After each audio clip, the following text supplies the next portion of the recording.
न दिले तू मला मालिकेच्या आजच्या भागामध्ये आपण पाहणार आहोत. ऊर्जा छान तयार होऊन बाहेर आलेली असते.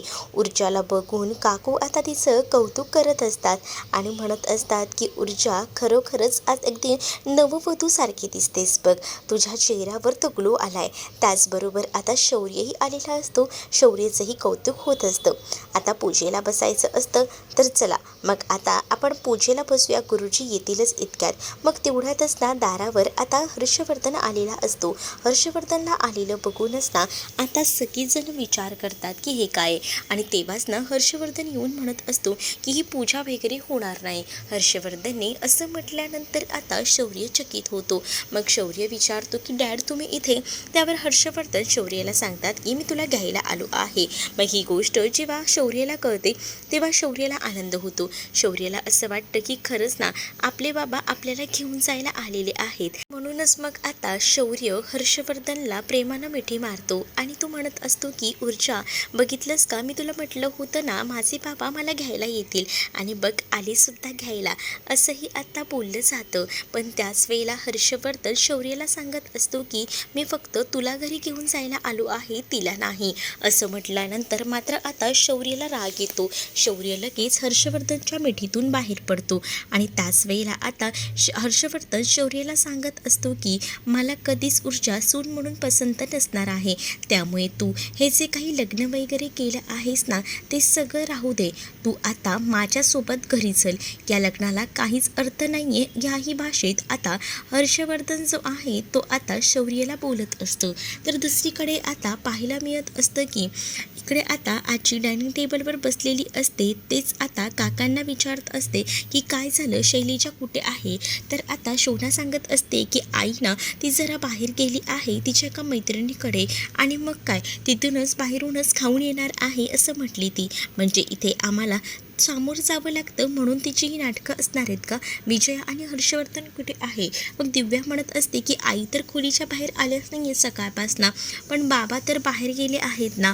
मग आता हर्षवर्धन सकाळी सकाळी कुठे गेला हा प्रश्न पडलेला असतो आजीला.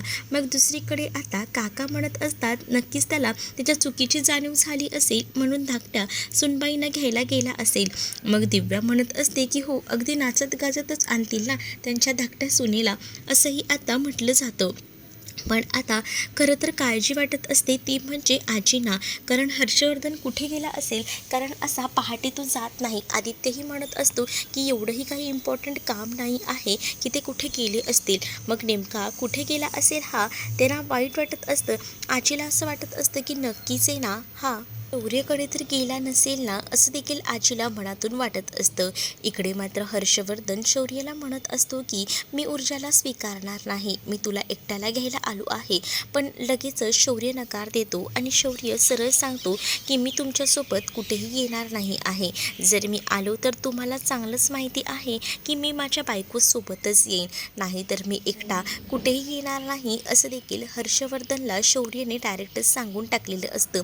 त्यावर हर्षवर्धन शौर्याला सांगत असतात की तुझं हे लग्न नाहीच आहे मुळात.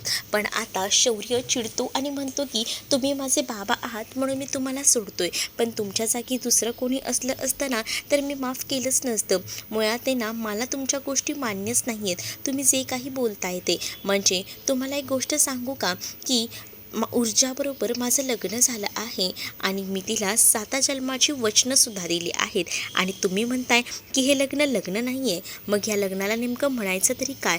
आमचं हे लग्नच आहे आणि आता ऊर्जा जी आहे ती माझी बायको आहे. त्यामुळे मी माझ्या बायकोला अंतर देणार नाही आणि तिचा अपमान झालेला तर मी सहनही करणार नाही, असं देखील शौर्य आता ठणकावूनच आपल्या बाबांना हर्षवर्धनला सांगतो. हर्षवर्धनला तो जे काही बोलत असतो त्यामुळेच आता ऊर्जाच्या डोळ्यामध्ये पाणी आलेलं असतं. कारण आता या निमित्ताने का होईना ऊर्जाला शौर्याच्या डोळ्यातलं खरं प्रेम दिसलेलं होतं आणि त्यामुळेच ना ती एकटक त्याच्याकडे बघत असते. पण दुसरीकडे मात्र आता सगळे सायकरी जे असतात ते सुद्धा आता उभे असतात. पण जेव्हा शौर्य भांडत असतो ना हर्षवर्धन बरोबर, तेव्हा मात्र आता हर्षवर्धन शौर्यला म्हणत असतो की एक दिवस तू चाळीत काय राहायला आला तर चाळीतल्या लोकांप्रमाणेच माझ्याशी भांडायला लागला, असं बोलून आता चाळीतल्या लोकांबरोबर आता त्याची तुलना केली जात असते. पण उलट शौर्य जो आहे तो त्याच्या हक्कासाठी भांडत होता. मग दुसरीकडे आता ऊर्जाही म्हणत असते की तुम्ही हे सगळं काही चुकीचं बोलताय. आता हर्षवर्धन ऊर्जावर चिडत असतो आणि ऊर्जाला म्हणत असतो की आता तू मला शिकवणार का? मग बरोबर आहे ना, तुमची जी काही भाषा आहे ती अगदीच चुकीची आहे. कारण तुम्हाला मी सांगते की या सगळ्या काही गोष्टी ज्या आहेत ना त्या एकदमच बेकार आहेत. कारण तुम्हाला असं वाटत असेल की या सगळ्या गोष्टींमध्ये तुम्ही स्वतःला हुशार समजत असाल. तुम्ही आमच्या संसाराचा खेळ मांडलाय का? आम्ही काय भातुकलीचा संसार उभा केलेला नाही आहे. आमचा हा खरोखरचा संसार आहे आणि त्याचसोबत आम्ही वचनंसुद्धा घेतली आहेत. त्यामुळे तुम्हाला जर असं वाटत असेल की तुमच्या या सगळ्या बोलण्यामुळे आम्ही वेगळे होऊ, तर तसं नाही आहे. आम्ही दोघंही जण एकमेकांसाठी बनलेलो आहोत. ते कधीही कोणीही काही बोललं ना तरी वेगळं होणार नाही. आणि राहता राहता राहिला प्रश्न की जे काही बोलतोय ना शौर्य त्याच्यामध्ये चाळीतलं वागणं कुठे आली? चाळीतली लोक प्रत्येक वेळेला भांडतात असंच तर नाही ना. उगाच ना तुम्ही या सगळ्यामुळे ना चाळीतल्या लोकांना बदनाम करू नका, असंही आता म्हटलं जातं. ऊर्जाला सुद्धा हर्षवर्धनचा राग आलेला असतो आणि म्हणूनच हर्षवर्धनला ती सुनावत असते. पण हर्षवर्धन मात्र त्याच्या मतावर ठाम असतो.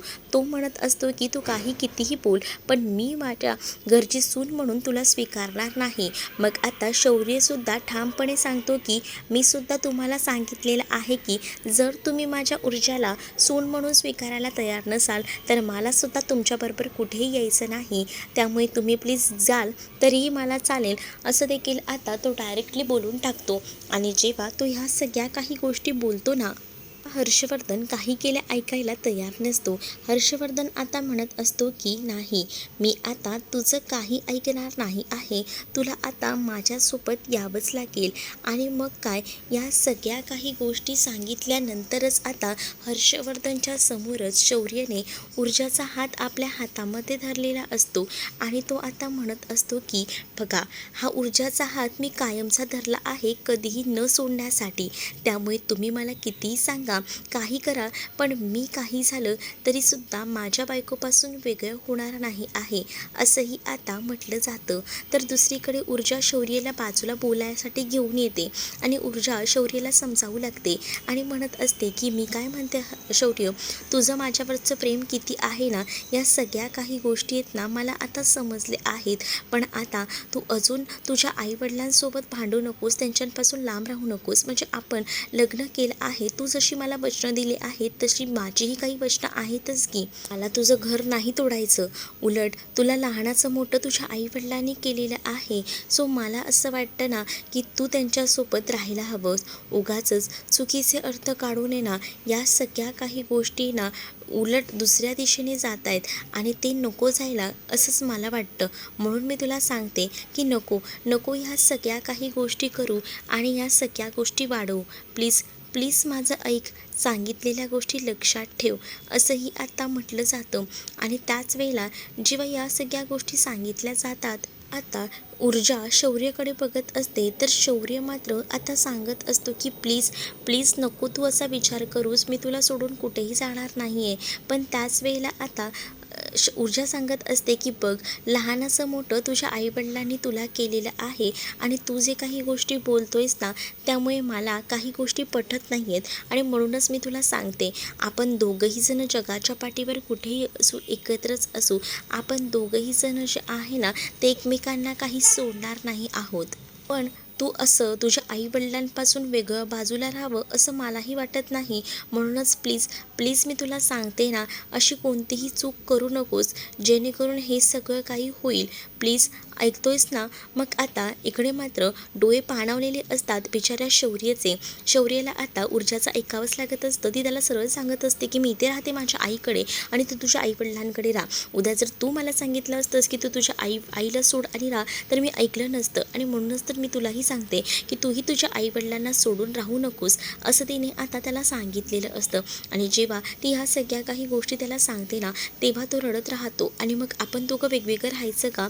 हो, आपण आता वेगळं राहूया, कारण तुझ्या आईवडिलांना तुझ्यासोबत राहायला हवं आणि मी माझ्या आईसोबत राहीन, असंही आता ती म्हणत असते. आणि तुझं प्रेम माझ्यावर आहे या गोष्टी मला माहिती आहेत, त्यामुळे मला माहिती आहेत की सगळ्या काही गोष्टी ज्या आहेत ना, त्या कशा आहेत त्यामुळे तू नको काळजी करूस, असं देखील आता म्हटलं जातं.